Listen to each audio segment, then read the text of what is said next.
Hey everyone, Spike here. This is Open Dragon Mouth number 25. I know I'm a little bit late on this video, but it's mainly because I have had a very busy week with traveling around working. I just started a new job this past weekend, so I'm very happy for that. And also before I get started, I want to give a little shout out to another channel, the Glove and Boots channel.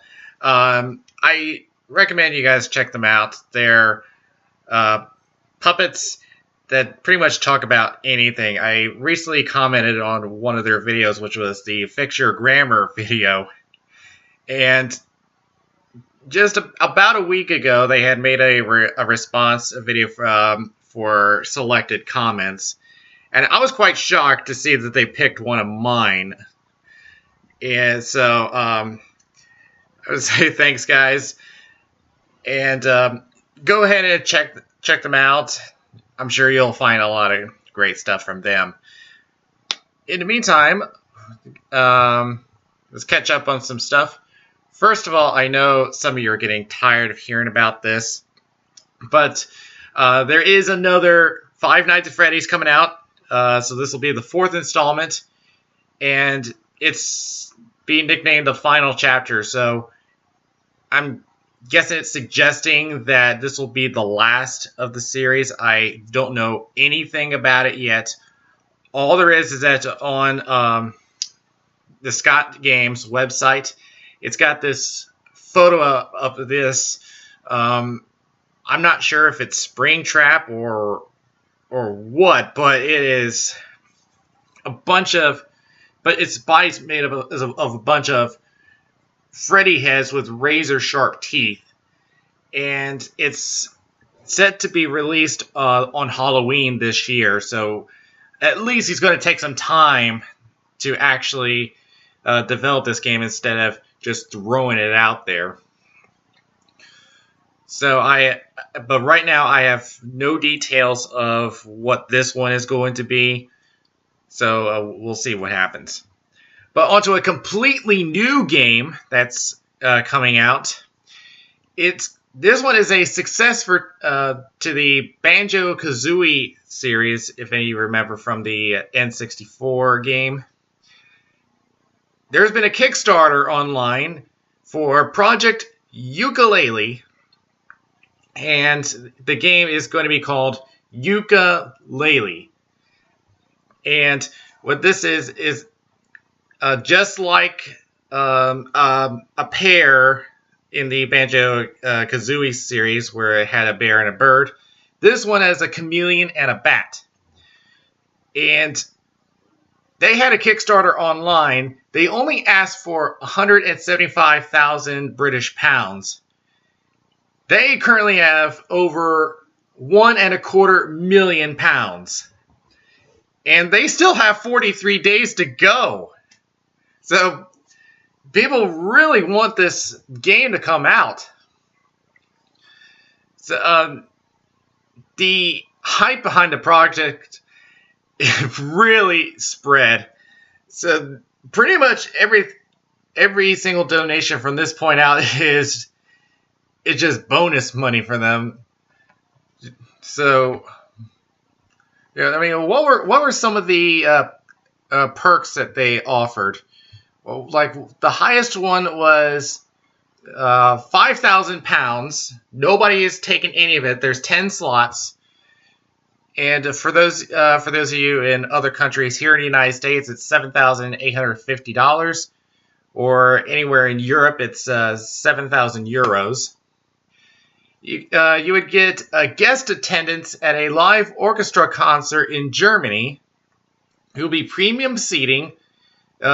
In this concert will be featuring music by Playtonic composers David Wise and Grant Kirkhope, followed by dinner with the music duo and the Playtonic team.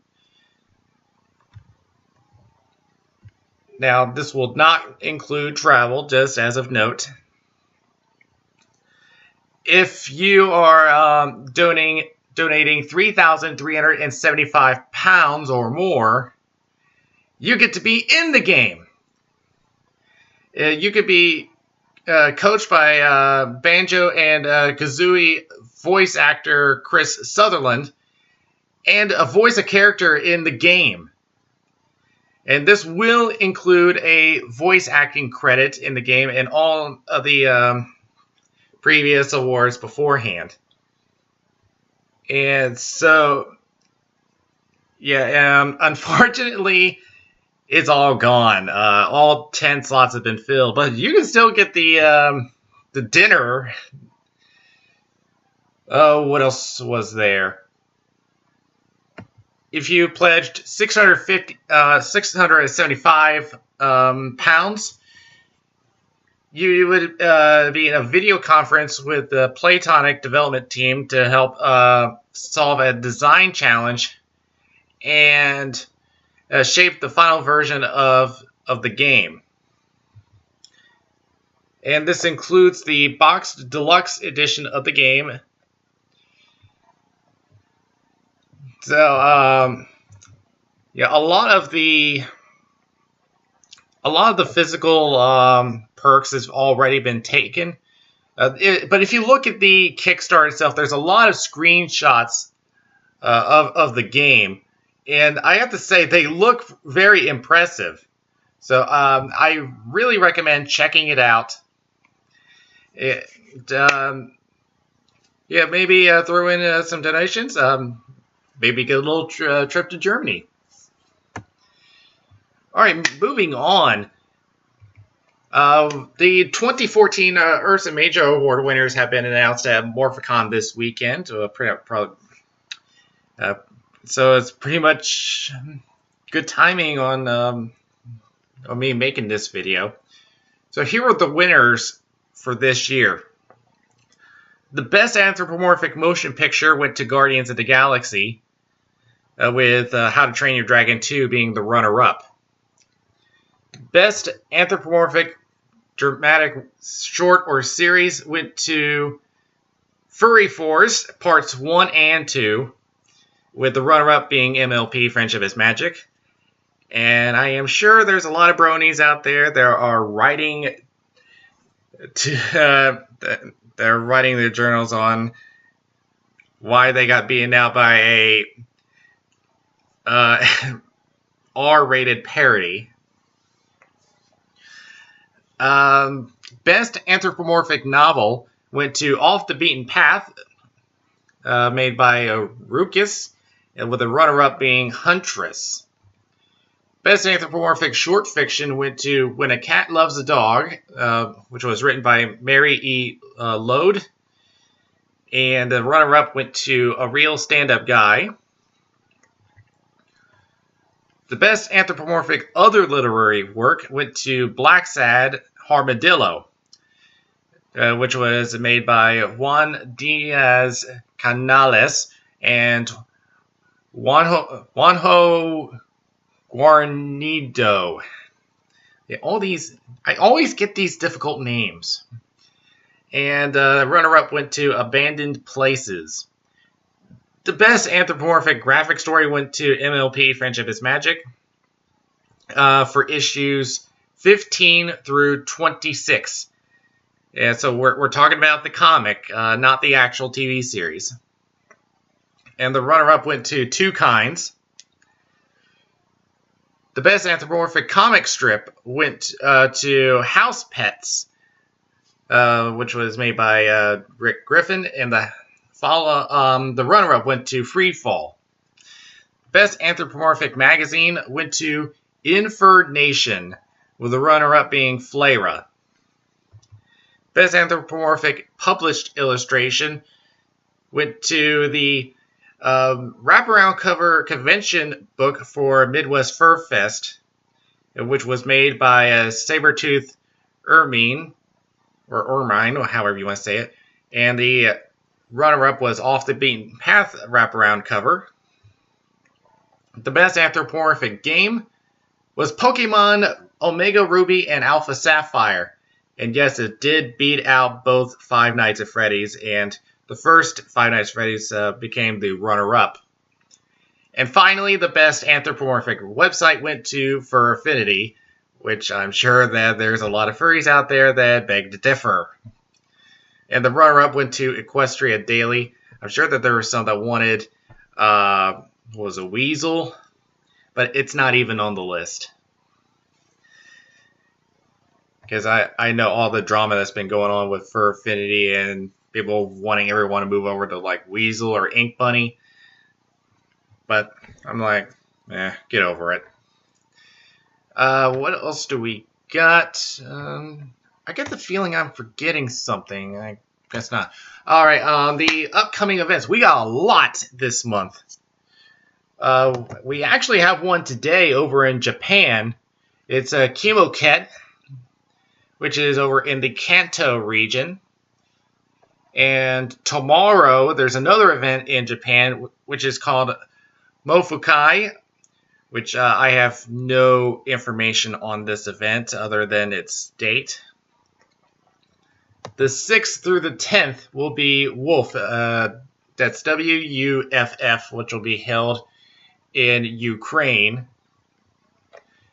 On the 8th to the 10th, we got 3 different events going on. The first one will be Elliot's Spring Gathering. And the second event will be Fur A, which will be over in Edmonton, Alberta. And our third event will be Gateway Fur Meet, which is St. Louis, Missouri, over at the Hampton Inn Gateway Arch. On the 14th to the 17th will be Biggest Little Fur Con over in Reno, Nevada. 21st to the 25th will be FurCon, FurryCon, actually, over in Rochester, New York, and where they have the Game of Thrones theme. They did the same thing last year. On the 22nd to the 26th, Confuzzled over in Birmingham, England. 22nd to the 24th, we have 3 different events. First one being Furlandia, which will be in Portland, Oregon. Great Lakes FurCon, all the way over in Grand Rapids, Michigan. And What the Fur, over in Montreal, Canada. And then we have Furthermore over in, well, I was going to say, yeah, it's going to be in Baltimore. And I am keeping an eye on this because of the situation going on in Baltimore right now. So, oh yeah, I just read this that the 2015 convention would be moving to Tyson's Corner, Virginia. So that I just caught. It would probably be for the best, though, because, like I said, there's this situation going on in Baltimore. For those of you that are around the world, I don't know if it's spread that far, but there's been protests and riots going on because of some police brutality that happened that ended up with the death of a man, and it sparked a lot of riots and had a lot of they burned down a CVS pharmacy, so it's gotten nasty over there, so it's probably for the best. But aside from that, there is one other event from the 29th to the 1st of June, and that's ZodiacCon over in the Czech Republic. So how many events is that? That's 1, 2, 3, 4, 5, 6, 7, 8, 9, 10, 11, 12, 13, 14 events. So plenty of stuff to go to this year. Or I should say this month. And one last thing. I came back the other day and I had found this on my bed. I don't know how it got there, but I opened it up. It's my poker set. It's got your playing cards, your poker chips, your big blind, little blind dealer button. Because I have played, I've played like Texas Hold'em poker. You see me play the blackjack tournament last year at FWA. So I do like table games. So after missing FWA this year, it got me thinking. I should make this up in a big way.